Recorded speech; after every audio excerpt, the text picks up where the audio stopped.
The California Learning Resource Network, CLearn, a state-funded technology project that reviews online courses, conducts an annual e-learning census to take the online and blended learning temperature of California's public school districts and direct-funded charters. After building a database of more than 1,000 school districts and 763 direct-funded charter schools, we began contacting them on March 1st to report both online and blended student populations, courseware selection, and blended models in use. These results are from 516 districts and charter schools, representing 29% of the overall population. A 2013 census report, Between the Tipping Point and Critical Mass, may be downloaded from clearn.org/census.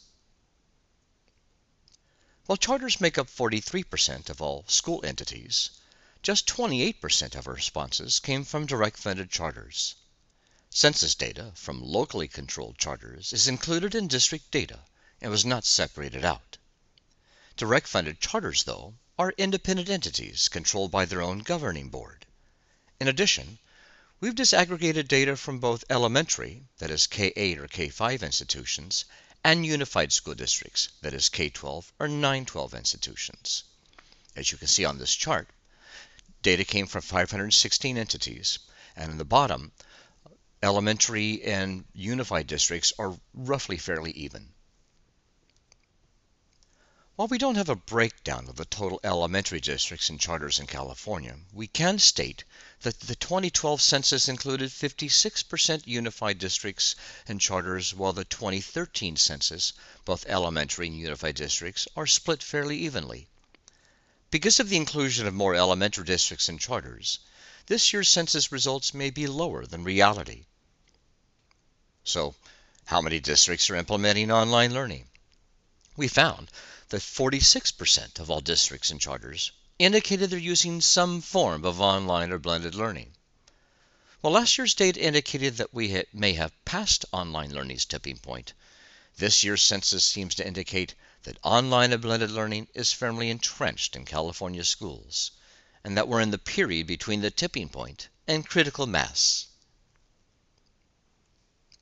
Are online and blended learning being adopted at different rates and in different modes at elementary and unified districts?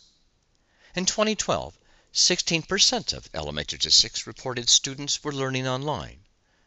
In 2013, the number of districts and charters involved increased to 19%. However, in unified and high school districts, 68% learned online last year, while 73% reported online and blended students in 2013.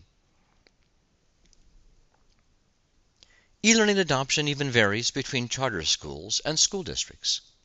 While last year's adoption was fairly consistent between the two, in 2013, 53% of charters and 44% of districts indicated they were supporting e-learning.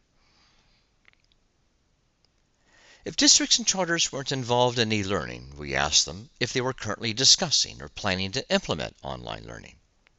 26% shared they were currently in the planning stages.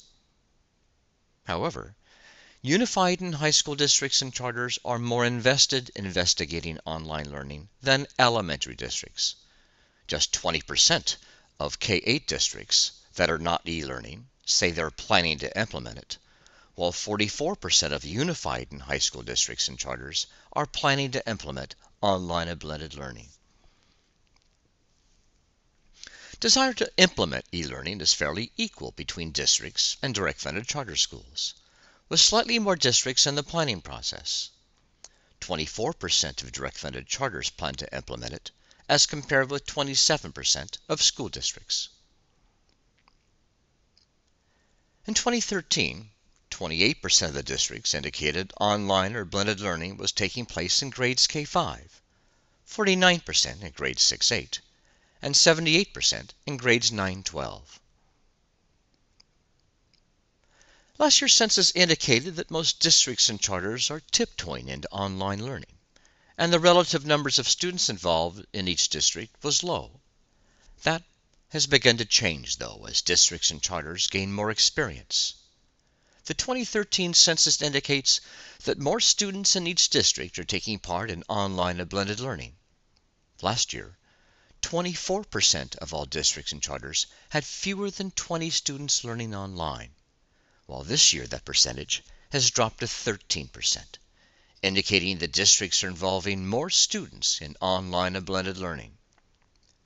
When totaling all e-learning students in the bottom 50 districts, we found just 542 students last year, while this year's total is 887. Actual population numbers have increased too. In 2012, we counted 19,820 full-time online students. In 2013, those numbers increased to 24,383. Last year, we counted just more than 86,000 blended students, but this year's total is just under 101,000 blended students. This represents a 23% increase in the number of full-time virtual students and a 17% increase in blended learning. Average number of online students increased in all categories. Online and blended summer school attendance averaged 132 students, a 6% increase. Virtual school averages rose from 98 to 139, a 42% increase. And the average number of blended students per district or direct funded charter rose from 453 to 490, an 8% increase. Median populations, though, are often more telling. The median, the point where half the districts have more than the number and half have less, also increased in 2013. Last year, half of California districts and charters had more than 80 students blending their learning, while this year the median rose to 100. Last year, the median number of virtual students was 56 full-time students, but in 2013, the median population rose to 70. Both median populations increased 25% in 2013.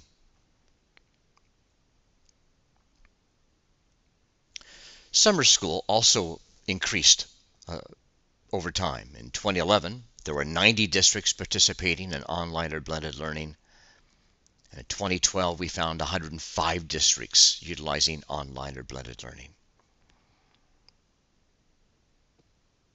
In 2012, the most popular blended model was the self-blend, which the Insight Institute has just renamed a la carte model, followed by enriched virtual, a model used by independent study programs in California. This seems to indicate that non-consumer students who are using e-learning to supplement their transcript, or schools to provide online courses not offered in the classroom, are a driving force. We also found that 31% of districts and direct funded charters are utilizing more than one blended learning model. In 2013, though, the rotation method overtook the self-blend, followed in third by the enriched virtual. This year, 34% of districts and direct funded charters reported they're utilizing more than one blended learning model. When separating elementary districts from unified districts, we found that the predominant model in elementary schools was the rotation method, followed by 80% of districts and charters. Just 15% of elementary districts indicated they're using more than one blended model. In unified and high school districts last year, the predominant blended model was a self-blend, followed by enriched virtual. This year, though, the numbers flipped a little, with 48% reporting using the self-blend, followed by rotation and enriched virtual models. 38% of these districts report using more than one model. After reading the Christian Institute report, Is K-12 Blended Learning Disruptive? An Introduction to the Theory of Hybrids, we felt the need to ask the next question. Are charter schools disruptive? Are they more likely to promote the e-learning disruptive innovation, or are they creating and implementing sustaining innovations? One is a hybrid, a temporary solution. One is revolutionary.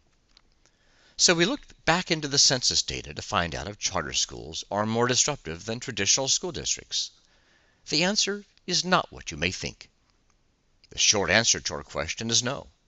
Direct funded charters are not more disruptive when it comes to online and blended learning.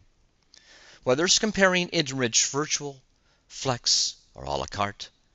Unified and high school districts are actually implementing more disruptive technologies than charter schools. Of the four blended models, rotation is a sustaining innovation that is implemented in traditional classrooms. While rotation grew in this year's e-learning census, traditional school districts seem to be more disruptive than their direct funded charter competition. Last year, the predominant course publishers included Apex, K-12 and their subsidiary Aventa, and Cyber High. In 2012, nearly a quarter of all districts purchased courseware from more than one provider.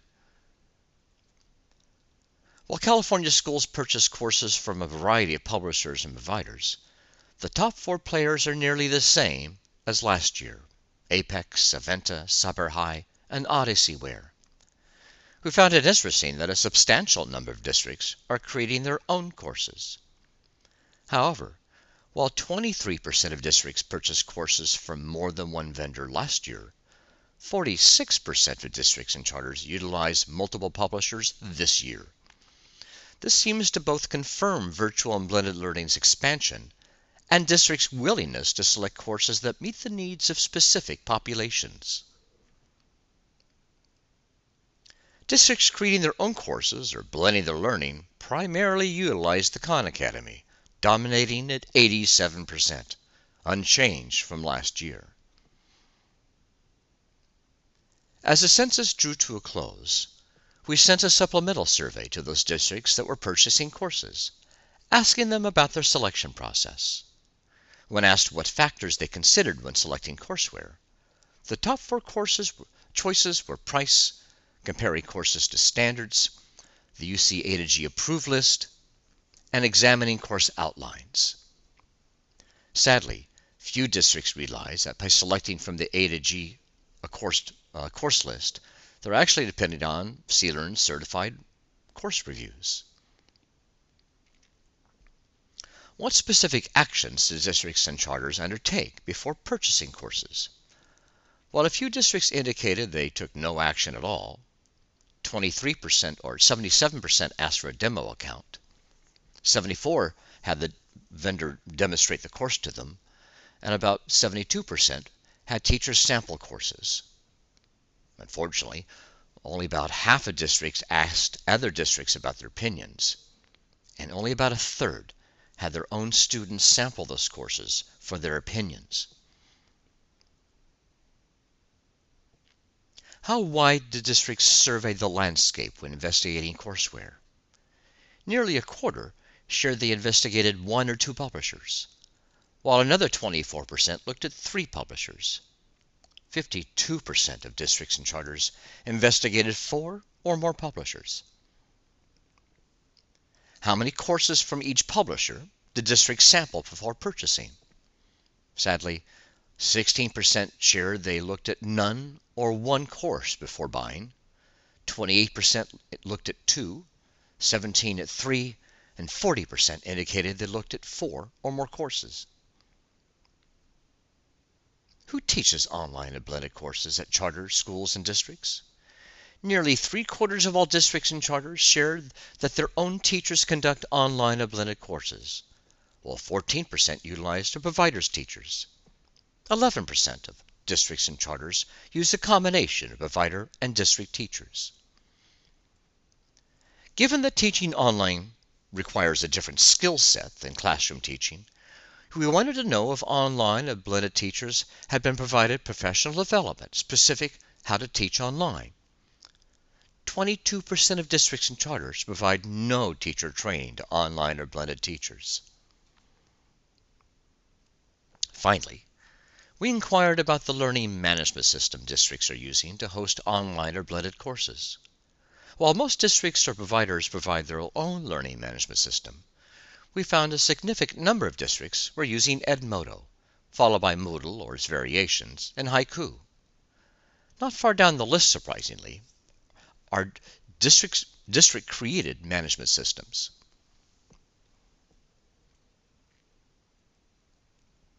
eLearn created the California eLearning Census to track both the growth and variety of online and blended learning in California. One of our motivations was Clayton Christensen and Michael Horn's book, Disrupting Class, which predicted that online and blended learning would reach a tipping point in 2013, and that by 2019, 50% of all high school courses would be online. Our second annual census indicates a definite increase in both numbers and usage. Whether it's the 25% increase in median populations or the 17% in total population, whether it's knowing that nearly half the students are selecting courseware from more than one provider as compared with just 24% last year, or whether it's the increase in average population or the distribution of blended models, online and blended learning are firmly entrenched in California schools. We are now in the period between the tipping point and critical mass, where e-learning will continue to grow, evolve, and mature. eLearn is here, helping to provide online and blended courses by reporting how they meet national standards for online courses, the Common Core State Standards, and California's other content standards. Our partnership with the University of California ensures that no online course will receive their approval for A to G requirements unless eLearn has reviewed it and certified it. eLearn's reviews may be found at clearn.org.